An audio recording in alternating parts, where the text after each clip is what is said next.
기독교의 역사라는 것은 사실상 고난의 역사입니다. 그것은 기독교뿐만 아니라 세상에서도 뭔가 좀 이루었다, 뭔가 좀 큰일을 한다 하는 사람들은 다 그렇게 고난의 시절을 보냅니다. 그걸 가리켜서 문학에서는 통과의례라고 해요. 통과의례. 모든 주인공들이 통과하는 그런 관문이라는 것이죠. 고난이라는 것은. 맹자의 글에 이런 내용이 있어요. 하나의 책을 권유하면서 그 책 가운데서 요 부분만 알면 그 책 전체를 읽지 않아도 될 만큼 소중한 부분이 있다 하고 일러준 부분인데요. 하늘이 장차 이 사람에게 큰 임무를 내리려 할 때는 반드시 먼저 그 심지를 지치게 하고 뼈마디가 꺾여지는 고난을 당하게 하며 그 몸을 굶주리게 하고 그 생활은 빈궁에 빠뜨려 하는 일마다 어지럽게 하느니라. 이는 그의 마음을 두들겨서 참을성을 길러주어 지금까지 할 수 없었던 일도 할 수 있게 하기 위함이다. 이런 말이 있습니다. 큰 일을 시키기 위해서는 큰 시련을 준다는 거예요. 결과적으로 큰 시련을 감당하기 위해서는 그에 준하는 훈련을 받아야 한다는 것이죠. 그러나 이 고난 자체가 모두에게 그런 건 아니에요. 정말 찢어지게 가난하고 정말 뼈아픈 고통을 당하고도 아무 교훈을 얻지 못하는 사람들이 있어요.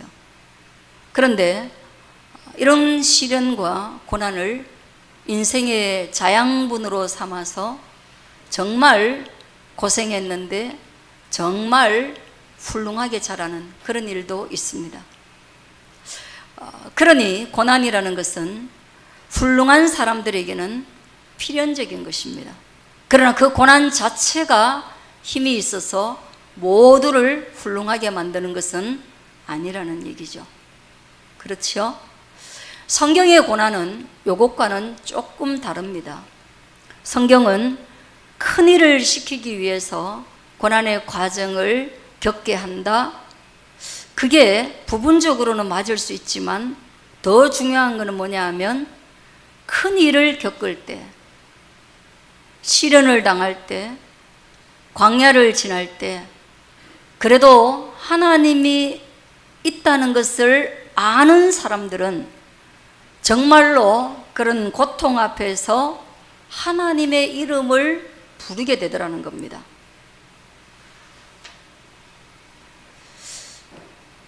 그리고 우리가 무심히 살다가 일상에 쫓겨서 하나님을 잊어버리고 있다가 아차 싶어서 다시금 하나님께 돌아갈 때 그때는 적어도 고난의 시기고 광야의 시기고 뭔가 인생이 내 뜻대로 풀리지 않을 때 그때 돌아간다는 거예요. 그래서 성경에는 보면요, 고난에 대한 많은 성경 구절들이 있는데 고난을 당하기 전에는 내가 하나님을 제대로 알지 못하였으나 고난을 당하고 난 뒤에 비로소 하나님에 대해서 알게 된다라고 얘기하고 있습니다. 그리고 더 나아가서 고난당하는 것이 나에게 유익하오니 시편 119편은 그렇게 얘기해요. 이로써 내가 주의 법도를 배우게 되었다. 고난이 나에게 유익했다. 그 고난 자체가 유익한 것이 아니라 고난 때문에 내가 주님의 법도를 배웠기 때문이다. 이 말을 하고 있는 겁니다. 그러니 결국은 고난은요, 인생을 겸손하게 하는 겁니다. 겸허하게 하는 겁니다. 그래서 하나님께 의존하게 하는 겁니다. 하나님께 의존하기 위해서 하나님께 가까이 가게 하는 겁니다.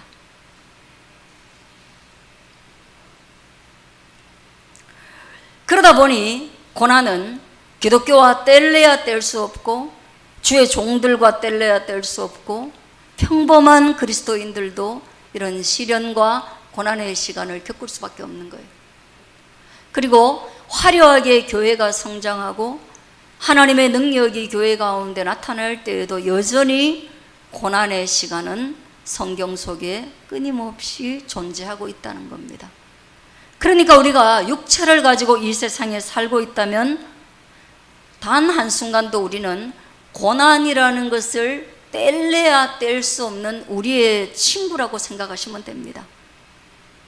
그래서 그 모든 고난의 시간에 하나님을 생각한다면 하나님도 우리의 인생에 뗄래야 뗄 수 없는 분이라는 게 저절로 결론 지어지는 것입니다. 그래서 베드로도 성장하는 교회, 그리고 능력 있는 설교, 그리고 수많은 사람들의 존경을 받았지만 자기가 뭔가 아무것도 하지 않았음에도 불구하고 오늘 본문에서는 정말 감당하기 어려운 고난의 시간을 맞이하게 되는 겁니다. 헤롯이라는 통치자가요, 손을 들어 교회 중에서 몇 사람을 해해야 되겠다라고 작정을 하게 됩니다. 정말 있잖아요. 일반의 사람들이 알지 못하는 정치적 목적으로 자기 정치의 유리함을 위해서 죄 없는 사람을 어떻게든지 해쳐서 뭔가 새로운 여론을 조성하고 뭔가 자기의 잘못된 정치를 덮으려고 하는 속셈은 예전에도 있었고 오늘날에도 있습니다. 그런 거예요. 헤롯이 그런 마음을 품은 거예요. 몇 사람을 해쳐야 되겠다. 그런 마음만 먹은 것이 아니라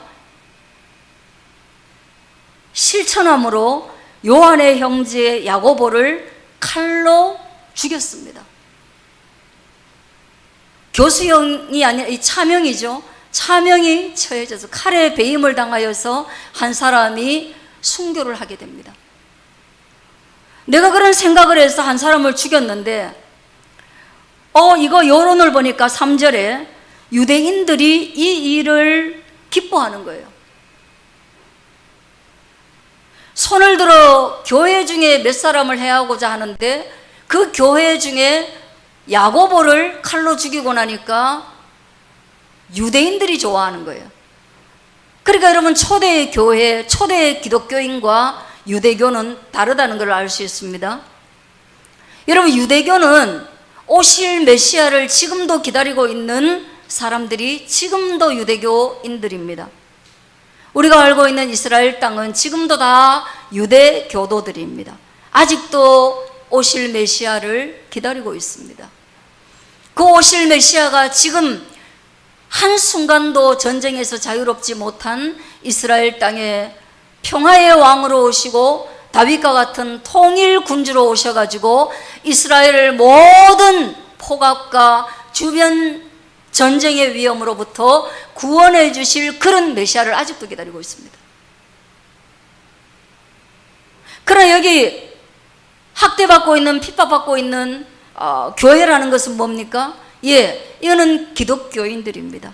지난주에 말씀드렸던 것처럼 안디옥 교회가 그리스도인으로 불렸던 것처럼 이제는 유대 사람이 아니라 이스라엘 사람이 아니라 이들은 혈통적인 것보다 더 중요한 게 뭐냐? 내가 예수 그리스도를 믿고 있다는 것입니다. 그게 그리스도인들입니다. 내가 유대 혈통이지만 나에게 더 중요한 것은 뭐냐? 메시아 예수 그리스도를 내 입으로 고백하고 내가 그래서 구원을 얻은 것, 그래서 그 구원받은 사람들이 2사람 이상 모이는 그 공동체가 교회인데 그들이란 말이에요. 그래서 혈통적 이스라엘인 유대 사람들은 이 기독교인들을 꼴도 보기 싫어합니다. 왜냐? 목수의 아들, 처녀가 잉태하여 아들을 낳은 사생아, 그리고 극악 무도한 사람들 많이 당하는 십자가 처형을 당한 예수를 끝까지 메시아라고 고집하는 그들을 좋아할 리가 없습니다. 적대적 관계죠. 그러다 보니까 헤롯이 하나 죽였는데 훨씬 더 수적으로 많은 유대인들이 그걸 좋아하는 거예요. 그러니까 여론이 훨씬 좋아지는 거예요. 자기 인기가 더 높아지는 거예요. 그러니까 교회 속에서 야고보가 차지하는 위치가 그렇게 높지 않은데 베드로가 차지하는 위치는 얼마나 높습니까? 베드로는 예수님의 수제자잖아요. 베드로는 한 번 설교 5,000명이 복음을 받아들이는 능력 있는 설교가잖아요. 베드로는 또 훨씬 더 경험이 풍부한 연배가 있는 사람이잖아요. 야고보보다 베드로 모르는 사람이 훨씬 적죠. 그러니까 이 헤롯이 베드로를 죽여야 되겠다. 베드로를 끌어와서 명절이 지나고 나면 사람들 앞에 끌어내가지고 그들에게 공개적으로 처형해야 되겠다. 마음을 먹고 있었습니다. 세상이 그런 것이죠. 베드로가 뭐 잘못한 게 있어서 고난이 왔습니까? 베드로가 무엇이 부족해서? 베드로의 무엇이 유대인들을 화나게 했습니까? 베드로의 무엇이 헤롯을 화나게 했습니까? 이 타락한 세상 속에는 내가 잘못하지 않았음에도 불구하고 일그러진 세상 속에서 모든 인생은 고통을 당하는 것이고 그 일그러진 세상 속에서 그리스도인도 예외가 아니며 그 그리스도인 가운데 베드로와 같이 훌륭하게 하나님의 크고 놀라운 일을 하는 수제자도 그 고난의 영역에서 벗어날 수 없다라는 것을 저와 여러분들이 알 수 있게 되어지기를 바랍니다. 그런 겁니다. 그러니 고난에 대해서 너무 편협하게, 너무 협소하게 해석하지 않기를 주의 이름으로 축원드립니다. 그리고 여러분의 고난의 시간을 맞이하면 그것이 여러분의 죄일 수도 있고 세상의 죄일 수도 있지만 그러나 오늘 본문과 같이 문제를 해결해 나가는 저와 여러분 되기를 간절히 바라는 겁니다. 베드로가 옥에 갇혔습니다. 잡아서 옥에 가두었는데 군인 4씩 짝을 지어가지고 4패에게 맡겼습니다. 그럼 벌써 이미 16명이 그를 지키고 있습니다. 그런데 이 문제에 대한 해결책으로 교회의 지도자가 우리가 따르는 리더십이 옥에 갇혔을 때 모든 교회가 일어나서 그 감옥 앞에 가가지고 집회를 하고 베드로가 무슨 죄를 지었느냐, 베드로가 너희에게 무엇을 해롭게 하더냐, 너희가 베드로를 또한 교회를 정치적으로 이용해 먹느냐, 그렇게 집회를 하는 것이 아니라 5절에 보면 교회는 그를 위하여 간절히 하나님께 기도하더라. 할렐루야. 여러분, 옥에 갇힌 것과 간절히 기도하는 것은 어떤 연관성이 있습니까? 여러분은 누군가 옥에 갇혔을 때 간절히 기도하면 그 옥에 갇혔던 문제가 해결될 것이라는 믿음이 있으십니까? 믿음이 있으십니까? 여러분, 만일 여러분의 지도자인 제가 감옥에 갔을 때 기도하는데 그 기도가 간절함을 가지고 있는 기도를 할 마음이 있으시고 또 그렇게 기도했을 때 뭔가 문제 해결이 될 것이라는 소망이 있으십니까? 그것이 있어야 그리스도인입니다.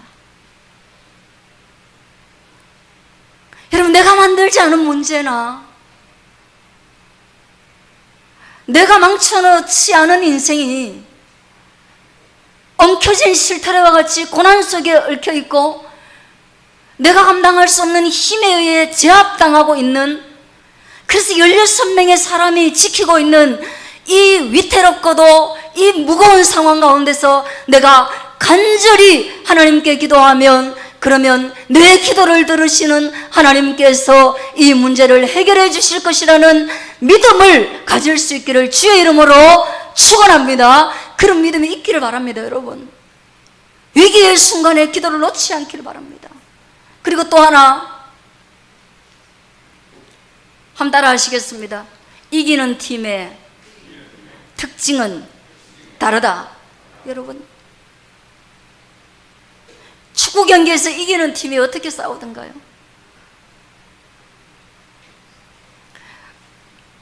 지금 자금의 우리나라의 정치 현실을 보면요, 절대로 이기는 팀으로 발전해 갈 수 없는 정치 상황입니다. 결코 다른 사람을 용납하지 않습니다. 용납하지 않을 뿐만 아니라 갈기갈기 찢어서 죽여버리고,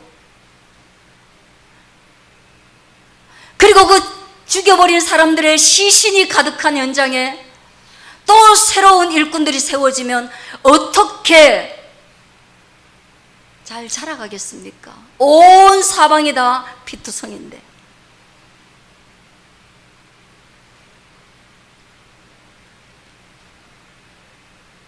저는 그런 생각을 해봅니다. 아무리 부족하고 모자라도 이기는 팀의 특징은 정말 하나된 마음이다. 정말 똑똑한 사람들이 분열하면 결코 이길 수 없고, 어리석은 사람일지라도, 남의 눈에 조금 모자라는 사람일지라도 그들이 합쳐지면 성경의 말씀대로 삼겹줄은 단단하여 결코 끊어지지 않는다. 그래서 베드로가 주의 말씀을 전하고 야고보가 주의 말씀을 전하고 그들이 복음의 전방에 나가서 온몸을 던져 복음을 증거하는, 행동하는 그리스도인으로서의 삶의 모습을 보였다면, 그들이 감옥에 갇혀 있을 때 그들을 지원하는 공동체는 뭐냐? 그들은 그들 뒤에서 그들이 잘할 수 있도록, 그들이 이 모든 일을 감당할 수 있도록 기도로 후원하는 뜨거운 간절함이 있는, 여전히 하나님을 사랑하는 기도하는 공동체였다는 것입니다. 이게 하나됨이에요. 지도자가 뭘 하는데 응원하는 거나 마찬가지예요. 아버지가 뭘 한다고 하면 무조건 거역하고 반발해가지고 일보다 관계가 틀어져가지고 온 집이 힘든 거, 그거 좋은 팀 아닙니다. 이기는 팀 아닙니다. 이길 수 있는 팀도 아닙니다. 조금 부족하고 조금 모자라고 조금 어눌한 목사가 교회 앞에 서 있어도 여러분들이 좀 사랑하시고 기도하시고 협력하시면 정말 수없이 많은 똑똑한 사람이 자기 팔 자기 흔드는 교회보다 훨씬 더 교회다운 모습으로 자라갈 수 있다는 것입니다. 가정도 마찬가지입니다. 저는 그렇게 인정하고 각자의 자리에서 자기의 역할을 하고 한 팀을 이루는 가정 되시기를 바라고, 교회 되시기를 바라고, 일터 되시기를 주의 이름으로 축원합니다. 그게 이김의 가장 우선시되는 덕목입니다. 이기려면 어떻게 해야 되느냐? 하나가 되어야 됩니다.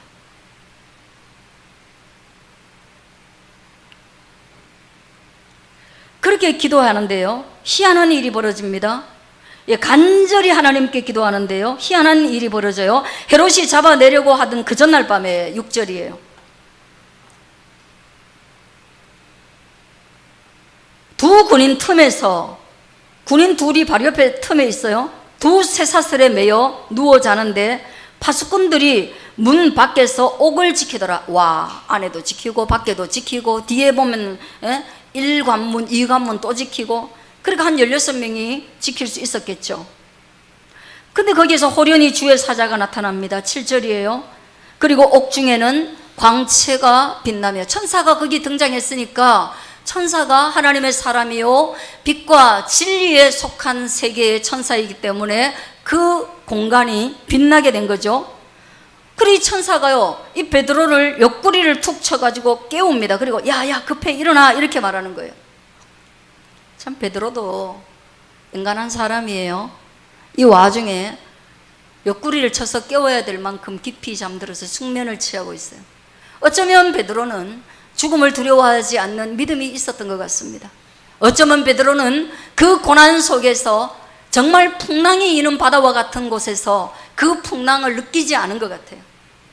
그러니까 베드로가 얼마나 큰 사람인지 여러분 아시죠? 그죠? 여러분 일기예보 볼 때요 이렇게 얘기합니다. 바다가 잔잔하여, 바다가 잔잔하여 이렇게 얘기해요. 그럼 잔잔하다고 하면 뭐예요? 막 반짝반짝반짝 빛나면서 잔잔한 바다를 연상하시잖아요. 그죠? 그런데 그 잔잔한 바다가요 파고가 1m에서 2m가 일겠습니다. 이렇게 얘기하거든요. 너무나 잔잔한 바다인데 파도가 몇 m라고요? 1m, 2m면 얼마나 파도예요? 강물이 만약에 그렇게 파도를 치면 어떻게 되겠어요? 예. 그리고 깊은 바다의 파고는 뭐 10m에서 이렇게 얘기해요. 그럼 10m면 얼마예요? 정말로 몇 층 높이의 파도가 치는 거예요. 그런데 우리의 눈에 볼 때는 뭐예요? 바다가 뭘로 보여요? 1m, 2m의 파도에는요 아무런 요동도 안 하는 반짝반짝 빛나는 잔잔한 바다로 보이는 거예요.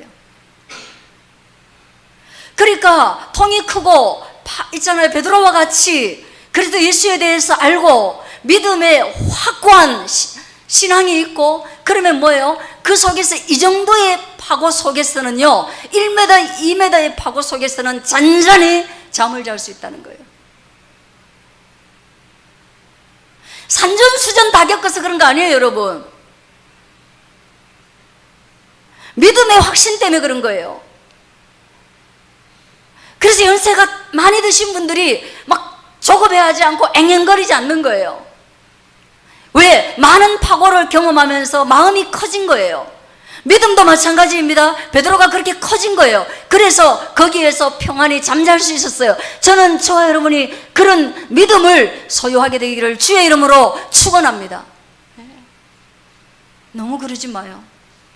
너무 안달하지 마요. 너무 바쁘지 마세요. 그러다가 더 큰일 나요. 너무 화나고 너무 소비하지 마세요.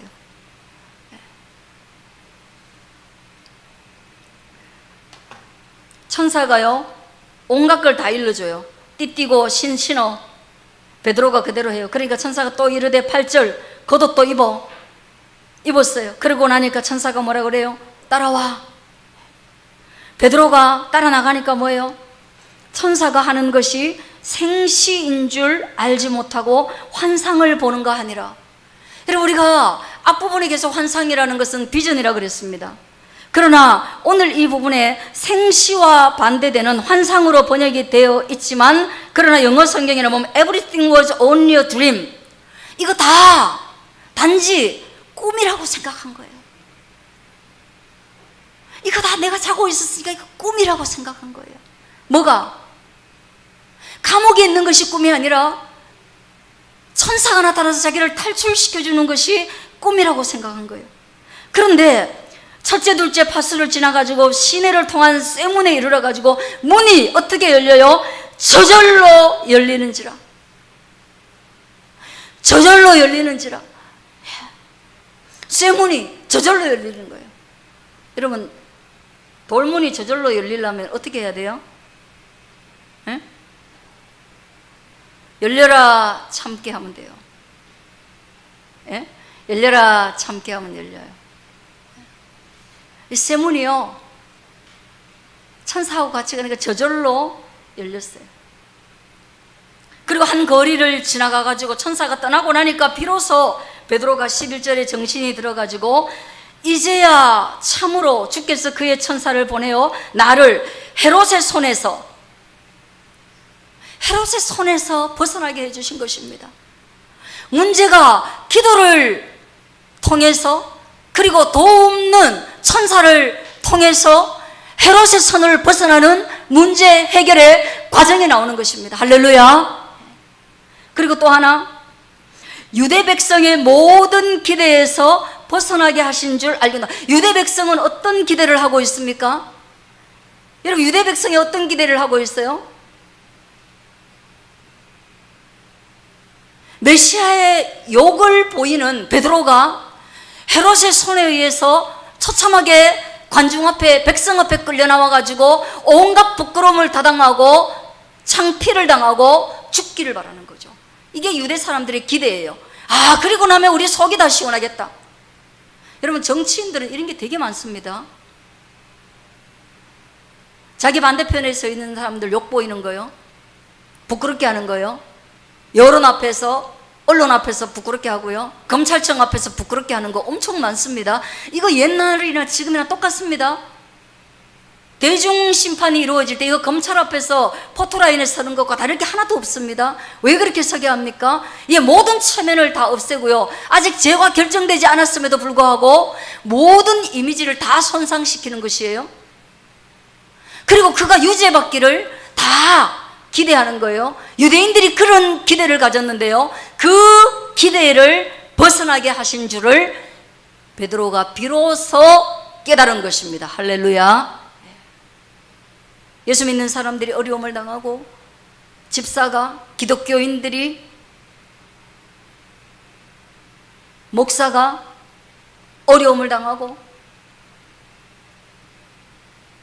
예수 믿었는데 꽃이다, 예수는 똑바로 안 믿었겠지, 그런 수치를 당하고, 그래서 믿음의 훼손과 삶의 무너짐과, 그리고 기독교 위상이 처절하게 꺾이기를 바라는 수많은 사람들의 눈길이 있지만, 그러나 기도하는 교회, 이기는 팀워크를 가지고 있는 믿음의 가정, 이런 것들은 오늘 이 베드로와 같이 모든 헤롯의 손에서와 더불어서 유대의 모든 믿지 않는 사람들의 기대를 어긋나서 우리는 빛나고 아름다운 예수 그리스도로 말미암은 회복과 승리를 얻게 된다는 것을 믿을 수 있기를 주의 이름으로 축원드립니다. 이거예요. 예수 믿는 사람들은 끝내는 최후 승리를 얻는 것입니다. 예수 믿는 사람들은 끝내는 하나님의 나라에 도달하는 것입니다. 예수 믿는 사람들의 마지막은 모든 사람들이 다 기대하는 바와는 다르게 하나님의 나라 천국에 가서 눈물과 한숨이 없는, 죽음이 없는 곳에서 주와 함께 영원히 살게 되는 은혜를 받게 된다. 이걸 믿을 수 있기를 주의 이름으로 축원드립니다. 그렇게 해서 마지막 절 읽고 우리가 마치겠습니다. 시작. 12절 시작. 깨닫고 마가라 하는 요한의 어머니 마리아의 집에 가니 여러 사람이 거기에 모여 기도하고 있더라. 할렐루야. 여러분, 일부러 이 말 쓰는 거예요. 이렇게 놀라운 일이 벌어진 이유가 뭔지를 다시 한번 말해주는 거예요. 여러분, 이렇게 된 이유가 뭐예요? 여러분, 서울대 갔어요. 강가만 보시겠어요? 서울대 갔어요. 아유 좋겠다 이러면 끝입니까? 아니요, 마지막에 이렇게 돼 있는 거예요. 그가 서울대에 가기 위해서 7살 때부터 시작해서 항상 남이 놀 때, 항상 남이 잘 때, 항상 남이 유튜브 볼 때 그는 책을 읽고 학습에 전념을 다하였더라, 이 말이에요. 어떤 사람이 부자가 됐어요. 어떤 사람이 가정의 화목이에요. 그러면 뭐예요? 우리는 부자 된 것만 보죠. 우리는 화목한 것만 보죠. 아니요, 마지막에 그런 게 있습니다. 그 화목한 가정을 위해서 남편과 아내가 피차 서로 더 나음을 믿고 끊임없이 격려하고 세워주고 인정하고 양보하는 것을 통하여서 화목한 가정을 이루었더라, 이런 겁니다.